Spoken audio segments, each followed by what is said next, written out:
Maharashtra news nation TV, जनतेच्या विश्वासाचं news network.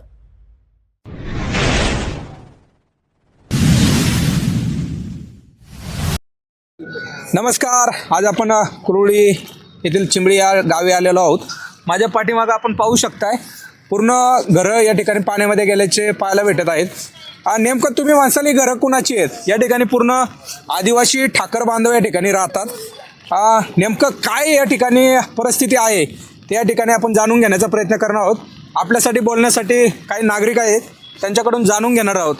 Sir, काय सांगाल? एकंदरीत परिस्थिती या ठिकाणी खूप गंभीर दिसते। आता साहेब, प्रथमतः मी तुम्हाला माझं नाव सांगतो। माझं नाव विशाल अशोक कांबळे। मी RPI श्रमिक ब्रिगेडचा खेड तालुका अध्यक्ष या नात्याने आणि त्यात कुरुळी चिंबळी याचा मी भूमिपत्र असल्यामुळं या ठिकाणी आलो। पण या ठिकाणी कालपासून ते आजपर्यंत पूर्ण हे जे घर आहेत पूर्णपणे पाण्यात गेलेली आहेत आणि कुठलीही शासनाची प्रशासनाची कुठलीही मदत आलेली नाही अद्यापर्यंत। फक्त लोक येतात, गावचे सरपंच, उपसरपंच, ग्रामसेवक, तलाठी सगळे येतात, फक्त आपल्या फॉर्मॅलिटी पूर्ण करतात आणि फोटो काढतात, पण कुठलीही त्यांना जबाबदारी रेस्क्यू करत नाही। आणि त्यांच्या घरातलं पूर्ण अन्नधान्य भिजलेलं आहे, त्यांच्यामुळे त्यांचा पूर्णपणे परपंच हा उद्ध्वस्त झालेला आहे आज रोजी। बरं, हे कुटुंब हे ठाकर कातकरी हे मागासवर्गीय कुटुंब असल्यामुळं कोणीही या ठिकाणी लक्ष देत नाही। माझी एवढी एकच विनंती आहे देवेंद्र फडणवीस साहेबांना की तुम्ही मग सकाळी TV वरती सांगितलं असेल, मीडियामध्ये सांगितलं असेल की तुमचं आपत्ती व्यवस्थापन हे पूर्णपणे अलर्ट झाले, पण या ठिकाणी तुमचं पूर्णपणे निकामी दिसत आहे। ही मला तुम्हाला पद्धत सांगायची एक माध्यमाच्या तर्फे विनंती तुम्हाला मी प्रस्तावित करतो। या ठिकाणी आपल्यासोबत बोलण्यासाठी काही नागरिक आहेत, त्यांच्याकडून आपण जाणून काय समस्या आहेत तुम्हाला या ठिकाणी? बघा, 3-4 वर्ष झाले आमची परिस्थिती तशीच चालली आहे। कोणी लक्ष देत नाही। ह्या ग्रामपंचायतीला चिंबळीच्या गेलं तर काय म्हणतात, करूत आपण मदत। कुरुळीच्या याला गेलं का करूत आपण मदत।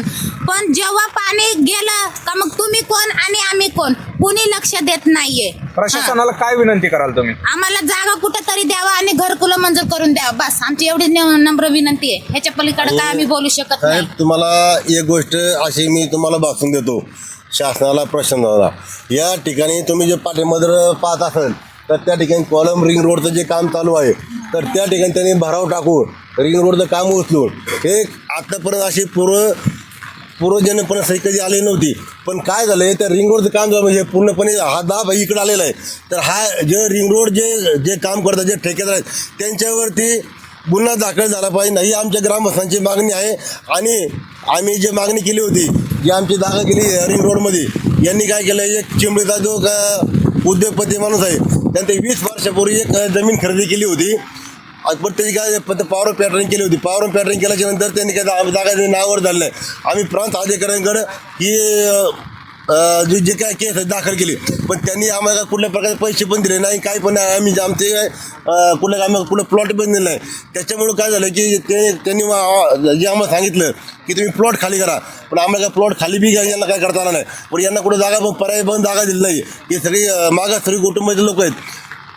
याच्यामध्ये अनिल दौंडे साहेबांनी एवढा हलगर्जीपणा केला आहे, त्यांच्यावरती देखील आमच्या ग्रामहत्येमध्ये गुन्हा दाखल झाला पाहिजे।